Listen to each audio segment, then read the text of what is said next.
Well, in accord with decisions about division of labor, I'm going to shift the focus from Southeast Asia back to the United States. I want to talk a bit about government policy towards Indonesia and the Indonesian aggression in East Timor in particular. And I also want to talk some about how all of this has been presented to the American public. And I want to mention a little bit about a broader context in which I believe that what's been happening, which indeed is one of the great atrocities of the 20th century, can become intelligible. Well, let me begin with New York Times. On April 16th, 1992, Paul Lewis, their UN correspondent, he's writing about sanctions against Libya. And he says that the sanctions against Libya show how the collapse of communism has given the UN the cohesion needed to enforce its orders. That was impossible in earlier crises, like Indonesia's annexation of East Timor. That is, when Indonesia annexed East Timor, the UN just couldn't get its act together because of the disruptive commies who were around, but fortunately now they're gone. Well, you already heard a somewhat different picture of that given by the U.S. ambassador, Daniel Moynihan. I'll repeat it. Moynihan's picture was the following. The United States wished things to turn out as they did and worked to bring this about. The Department of State desired that the United Nations prove utterly ineffective in whatever measures it undertook. This task was given to me, and I carried it forward with no inconsiderable success. He adds that within 2 months, some 60,000 people had been killed, quoting Moynihan still, 10% of the population, almost the proportion of casualties experienced by the Soviet Union during the Second World War. You'll notice there's no ambiguity there about the disruptive force. The Times constantly does discuss Daniel Moynihan and international law. He's regularly lauded there for his lifelong dedication to international law and opposition to aggression and so on, but somehow they've missed his account of what he and the State Department were up to in 1975. The Lewis article is quite typical, not only of the coverage of East Timor, but also of the UN and the Cold War. Well, let me give a little background. In the early post-war planning for the world, the United States had, the State Department and the U.S. generally, had special plans for Southeast Asia. Southeast Asia was to, as George Kennan's policy planning staff in the State Department put it, Southeast Asia must fulfill its main function in providing resources and raw materials for the reconstruction of Europe and Japan. The CIA, in one of its earliest reports, said that we must maintain the colonial economic interests of Western Europe in Southeast Asia. Crucially, Kennan added, we must restore what he called Japan's empire toward the south, that is, the co-prosperity sphere that Japan had tried to construct, to which the United States basically had only one objection. They were leaving us out, but now we would reconstruct it for them, now under U.S. control as part of the global system that the U.S. was organizing and running. And Indonesia was crucially important in this. In December 1948, Kennan called Indonesia the most crucial issue in our struggle with the Kremlin. What's it got to do with the Kremlin? Well, the Kremlin was, that's kind of a code word for neutralism. The threat basically was the threat of neutralism all over the world, in Europe and Japan and so on. Neutralism was regarded by Dean Acheson and Chief of Staff Omar Bradley and others as suicidal, in their words. The fall of Indonesia, Kennan said, would spread the infection to Burma, India, Pakistan, Australia. The same reasoning, incidentally, led to the war in Vietnam. This nationalist infection, it was feared in Vietnam, might spread to Indonesia, ultimately beyond, even to what John Dower, one of the leading Asia historians here, calls the super domino. Well, concerns about Indonesia mounted through the 1950s. It was ruled by Sukarno, an independent nationalist, who tried to balance Indonesian politics between the two major forces there, the army and the PKI, the Communist Party, which was the only mass-based political party. In 1957-58, the CIA, U.S., participated and backed an armed insurrection against Sukarno, which failed. In the early 60s, concerns mounted.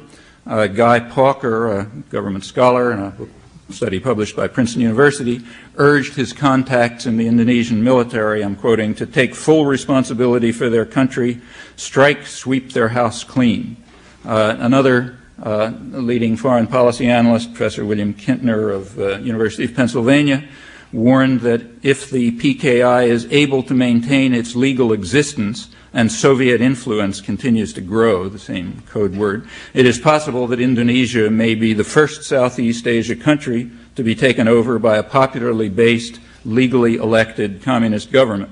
Therefore, he said, with Western help, free Asian political leaders, that is, the kind who are going to lose if there's an election, together with the military, must not only hold on and manage, but reform and advance while liquidating the enemy's political and guerrilla armies. Hawker then expressed his concern that the groups backed by the United States, in his words, would probably lack the ruthlessness that made it possible for the Nazis to suppress the Communist Party of Germany. He said these right-wing and military elements that we support, the free leaders, are weaker than the Nazis, not only in numbers and in mass support, but also in unity, discipline, and leadership. Well, Hawker's pessimism proved unfounded.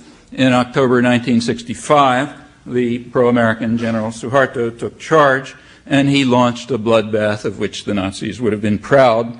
Hundreds of thousands of people, mostly landless peasants and plantation workers, were slaughtered within a few months.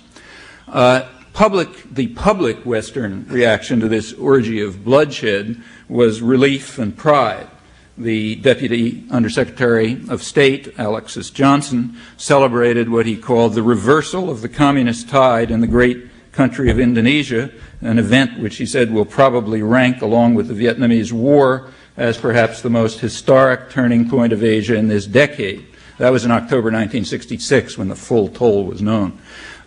Secretary of Defense McNamara testified before Congress that U.S. military aid to Indonesia had, in his words, paid dividends and was therefore justified, the major dividends being a huge pile of corpses. In a private communication to the President, McNamara went further. He said that U.S. military assistance to the Indonesian army had encouraged it to move against the PKI when the opportunity was presented, that is, after the Suharto coup. Particularly valuable, he said, was the program bringing Indonesian military personnel to the United States for training at U.S. universities. You'll notice that we've been civilizing them for quite a long time. A congressional report also held that the training and the continued communication with military officers paid enormous dividends, namely this mass slaughter. In November 1966, Freedom House published an advertisement signed by what they called 145 distinguished Americans, including distinguished Harvard professors, which justified the U.S. war in Vietnam for having, as they put it, provided a shield for the sharp reversal of Indonesia's shift towards communism. No reservations expressed about the means that were used. McGeorge Bundy, who moved from Harvard Dean on to National Security Advisor, years later in the mid-'80s, observed that it would have been wise for the United States to have stopped, or at least reduced, the Vietnam War in 1965 when, as he put it, a new anti-communist government took power in Indonesia and destroyed the Communist Party, incidentally slaughtering some 700,000 people or so. There was no condemnation of the slaughter on the floor of Congress. No major U.S. relief agency offered aid. The World Bank quickly restored Indonesia to favor. Western governments and corporations followed suit, which was a reflection of their pleasure at the course of events. What about the media? Well, they were pleased, in fact, euphoric. In October 1965, as the slaughter was just getting underway, Times correspondent Max Frankel, who is now editor-in-chief, described the delight of Johnson administration officials over the dramatic new opportunity in Indonesia.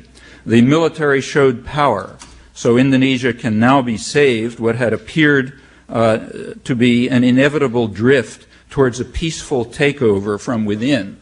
Peaceful takeover from within is code word. It means democratic politics, the worst conceivable tragedy, of course. U.S. officials, he said, believe the army will cripple and perhaps destroy the communists as a significant political force. leading to the elimination of communist influences at all levels of Indonesian society. So we don't have to worry about this peaceful takeover from within. Consequently, he said, there is now hope where only 2 weeks ago there was despair. Well, that was October 65. As the results started coming in, the joy mounted. In mid-1966,